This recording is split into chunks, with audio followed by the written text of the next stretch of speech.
স্বাধীনতার সময় শেখ মুজিবুর রহমান বলেছে সবাই পায় সোনার খনি, আমি পেয়েছি চোরের খনি। এই চোরের খনি থেকে আমাদের রাজনীতি অর্জন শুরু হয়েছে। শেখ হাসিনারও পতন ঘটেছে, কিন্তু ফ্যাসিস্টের পতন ঘটছে, কিন্তু ফ্যাসিবাদের পতন হয় নাই। এখনো কিন্তু ফ্যাসিবাদ আছে। এই ফ্যাসিবাদের চিরতলে নির্মূল করতে হলে এর একমাত্র মহৌষধ হলো ইসলাম। ইসলাম ছাড়া ফ্যাসিস্টের পতন হয়, কিন্তু ফ্যাসিবাদের পতন হয় না। সংগ্রামী ভাইরা আমার, আজকে দেবপ্রিয় ভট্টাচার্য উনি বলেছেন আওয়ামী লীগের 16 বছরে 28 লক্ষ কোটি টাকা পাচার হয়েছে। 28 লক্ষ কোটি টাকা পাচার হয়েছে ঠিকই, কিন্তু এই দেশের যারা চোরা আছে, মন্ত্রী এমপি সচিব প্রসিব যারা আছে, আমলা, তারা কত লক্ষ কোটি টাকা সেই শ্বেতপত্র তো উল্লেখ করলেন না।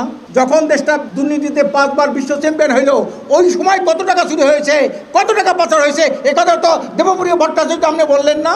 স্বাধীনতার সময় শেখ মুজিবুর রহমান বলেছে সবাই পায় সোনার খনি, আমি পেয়েছি চোরের খনি। এই চোরের খনি থেকে আমাদের রাজনীতি অর্জন শুরু হয়েছে।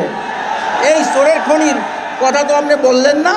আপনাদের একটা জিনিস খেয়ালে রাখা দরকার, আপনাদের আগে আপনাদের প্রিয় ভাজন নেতারা লোকেরা 2008 সালে তত্ত্বাবধায়ক সরকার করেছিল। আজকের কিন্তু তারা নিরপেক্ষতা রক্ষা করতে পারে নাই। আর এই 8 সালে তত্ত্বাবধায়ক সরকার, সেনা সমর্থিত তত্ত্বাবধায়ক সরকার, তাদের বৈষম্যের কারণে আজকে তারা আমেরিকায় পালিয়ে বেড়াচ্ছেন, দেশে আসতে পারেন না। আমি অন্তর্বর্তী সরকারকে বলতে চাই, আপনারা যদি ইনসাফ প্রতিষ্ঠা করতে না পারেন, কোনো একক দলের প্রতি যদি আপনারা এইভাবে নিয়ে যান, তাহলে কিন্তু আপনাদের অবস্থা কি হয় আল্লাহ জানে। এখান থেকে শিক্ষা নেওয়া উচিত। মঈনুদ্দিন ফখরুদ্দিনের সরকার থেকে আপনাদের শিক্ষা নেওয়া উচিত।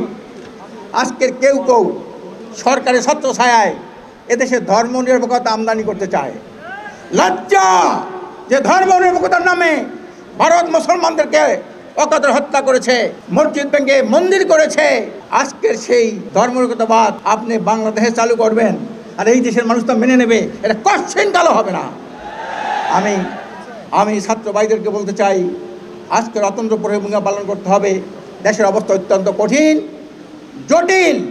কাজেই ফ্যাসিস্টদের পতন হয় ঠিকই, কিন্তু ফ্যাসিবাদের পতন হয় না। আর ফ্যাসিবাদের পতনের জন্য ইসলামই হলো একমাত্র মহৌষধ। আসুন, ইসলামকে রাষ্ট্রীয়ভাবে ক্ষমতায় প্রতিষ্ঠা ছাড়া এ দেশ জাতীয় মানবতার মুক্তি আসতে পারে না। সংবিধান প্রণয়ন কমিটির কাছে সব দলেই দিয়েছেন। আমরা একটা সংবিধান প্রণয়ন কমিটির পক্ষ থেকে বলেছি, আমরা বাংলাদেশের নামটাকে পরিবর্তন করতে চাই। এটা রিপাবলিক অফ বাংলাদেশ না, এটা প্রজাতন্ত্র না। যেখানে প্রজা আছে সেখানে কিন্তু রাজা আছে। আমরা বলেছি এটা হবে welfare state of Bangladesh. Bangladesh একটা সমাজ কল্যাণ রাষ্ট্র হবে। এই সমাজ কল্যাণ নামটা এইভাবে যদি থাকে, তো অকল্যাণ করার কেউ আর সাহস পাবে না। এই জন্যই আমরা এই সংবিধানটা মৌলিক পরিবর্তন এনেছি।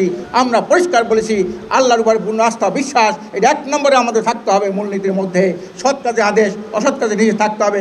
আমি এই উপদেষ্টাদেরকে বলছি, আপনারা দেশের সার্বিক অবস্থা চিন্তা করে, দেশের ভবিষ্যৎ চিন্তা করে আপনার সংবিধানকে একটা নূতন রূপ দেবেন। আপনারা এই আহ্বান রেখে, আর ছাত্র ভাইদেরকে অতন্ত্র প্রহরীর ভূমিকা, ইসলাম দেশ মানবতার বুদ্ধে যে ষড়যন্ত্র, সেই ষড়যন্ত্র রুখে দেওয়ার জন্যে অতন্ত্র প্রহরীর ভূমিকা পালন করবেন।